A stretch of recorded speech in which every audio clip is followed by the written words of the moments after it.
Baik, Assalamualaikum warahmatullahi wabarakatuh. Perkenalkan, nama saya Dela Lestari, mahasiswa program studi Komunikasi dan Penyiaran Islam semester 3 NPM 244211. Pada video ini saya akan memaparkan kembali makalah saya yang berjudul Macam-macam Metode Dakwah yang disusun untuk memenuhi tugas mata kuliah Psikologi Dakwah. Baik, kita mulai presentasinya. Kita akan membahas tentang latar belakang. Nah, dakwah ini merupakan kewajiban umat Islam dalam menyampaikan ajaran Allah Subhanahu wa taala kepada sesama manusia. Nah, namun keberhasilan dakwah ini tidak ditentukan oleh isi pesan yang benar, melainkan juga metode penyampaiannya.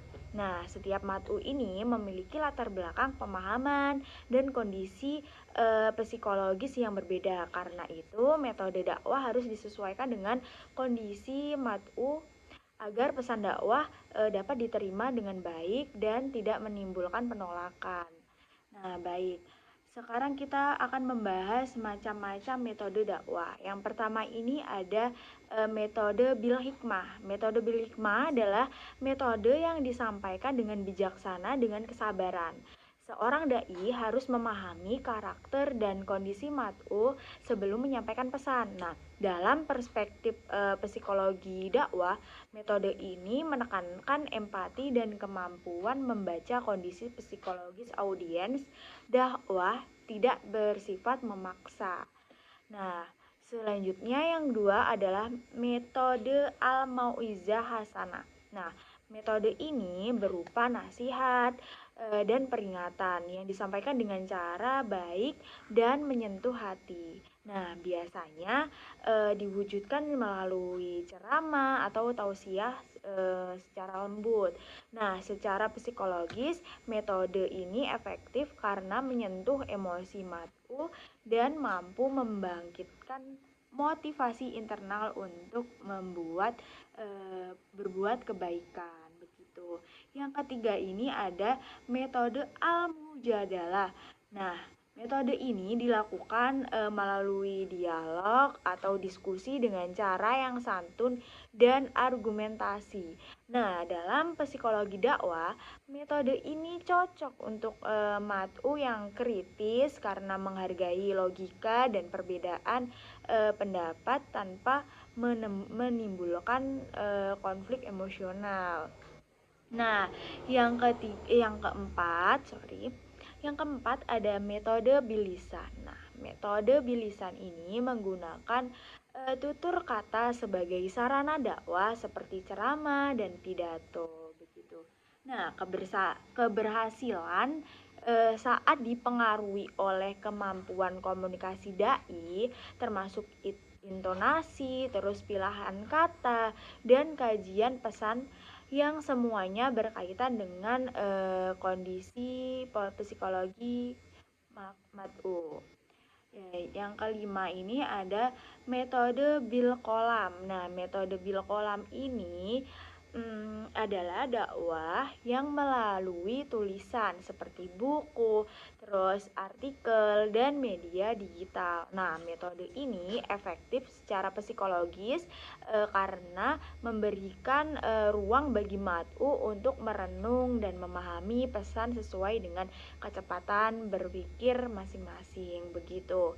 Yang keenam ada metode bilhal. Metode bilhal ini adalah dakwah melalui keteladanan dan perbuatan nyata. Dalam psikologi dakwah, metode ini sangat kuat karena manusia cenderung belajar dari contoh nyata, bukan hanya kata-kata.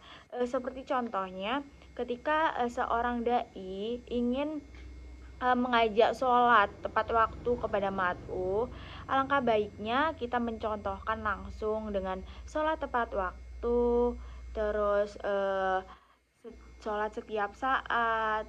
Jadi mat'unya lebih lebih cenderung belajar dari contoh nyata daripada kita bilang kita cuma mengajak tetapi para mat'unya tidak mengetahui bahwa kita melakukannya begitu. Yang ketujuh adalah metode dakwah kontemporer.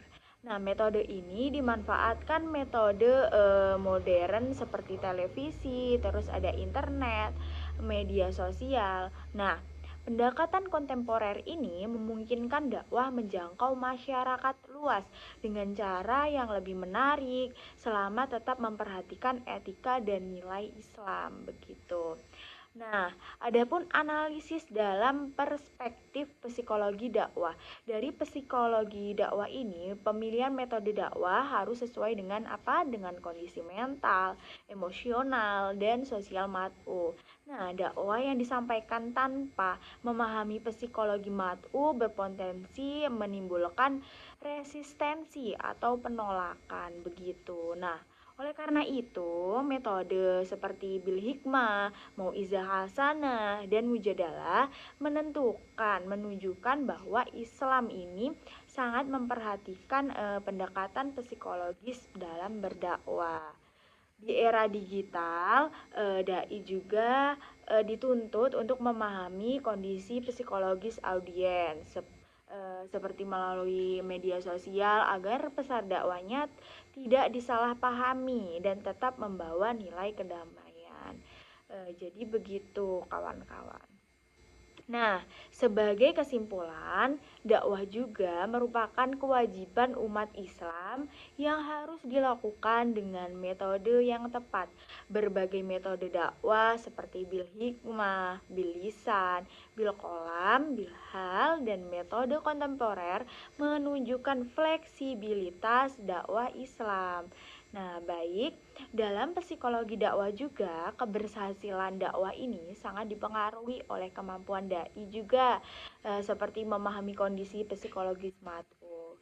Nah, dengan metode yang tepat dan pendekatan yang bijaksana, insya Allah dakwah dapat berjalan lebih efektif dan membawa perubahan positif dalam masyarakat. Jadi, begitu presentasi saya tentang makalah saya yang berjudul Macam-macam Metode Dakwah. Terima kasih atas perhatiannya. Bila ada salah kata, saya mohon maaf. Saya akhiri. Wassalamualaikum warahmatullahi wabarakatuh.